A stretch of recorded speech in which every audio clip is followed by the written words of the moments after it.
চেষ্টা কৰিছে আৰু সদায় অধৰ্মৰ ওপৰত ধৰ্মৰে জয় হৈছে।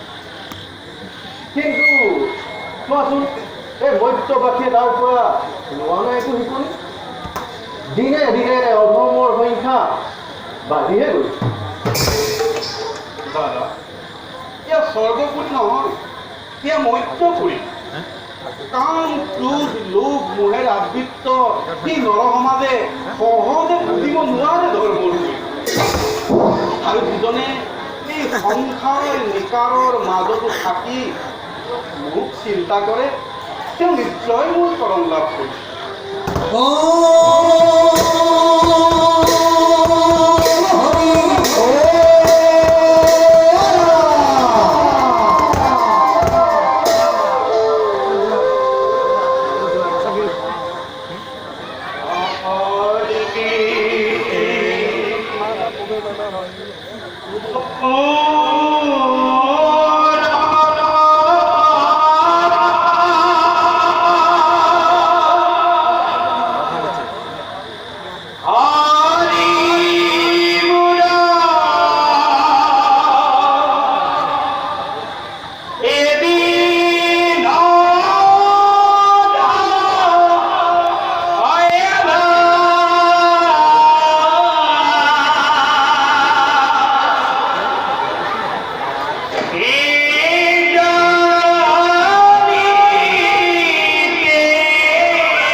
আপোনাৰ সকলো দুয়োজনকে একেলগে দৰ্শন পাই নয়ন তৃপ্ত হ'ল আজি এই কংকালে নাৰদৰ। কেতিয়া দেৱকী কেৱল নয়ন তৃপ্তিৰ বাবে আপোনাৰ আগমন নিৰ্ধাৰণ কৰিলে বলৰামদেৱ।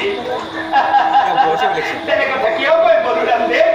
শ্ৰীহৰিৰ গুণানুকীৰ্তন কৰি সমগ্ৰ বিশ্ব ব্ৰহ্মাণ্ড ভ্ৰমণ কৰি ফুৰাই আমাৰ প্ৰধান কৰ্তব্য। এটা কথা, যদুপতি অৱশ্যে আমাৰ আগমনৰ উদ্দেশ্য কথা জানে আৰু সেইবাবে চাগে তেওঁ পূৰ্ণ হৈ আছে। আমি জানিলেও আপোনাৰ আগমনৰ উদ্দেশ্য আপোনাৰ মুখৰ পৰা শুনিব বিচাৰো। অন্য আমি তুমি নাৰায়ণ নকলেও বুজিব পাৰিছা তুমি সকলো কথা।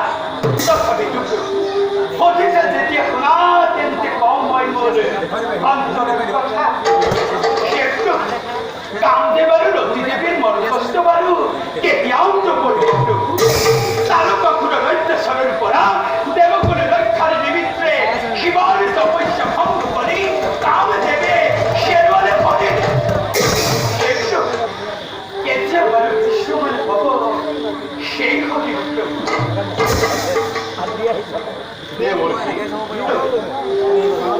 কামদেৱৰ মুক্তিৰ সময় সমাগত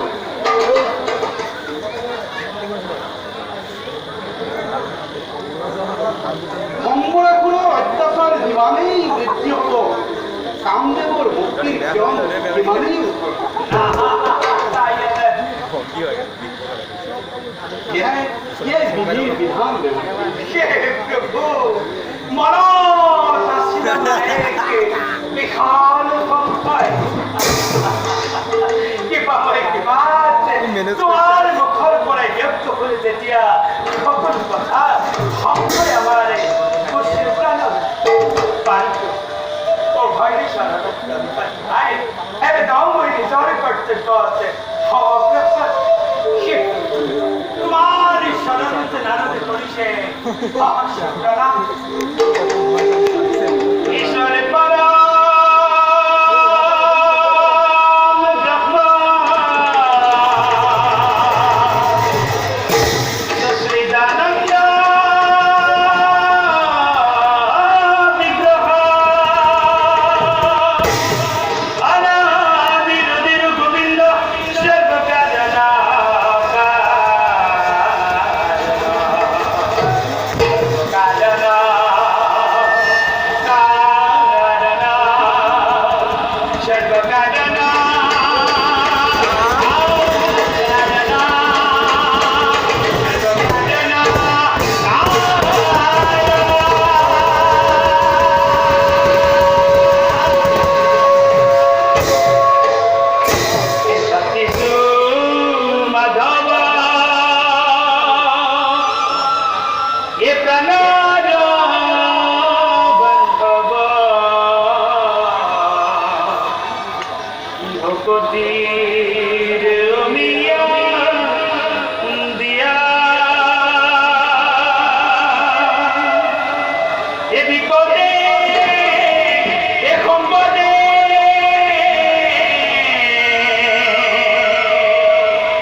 নারায়ণ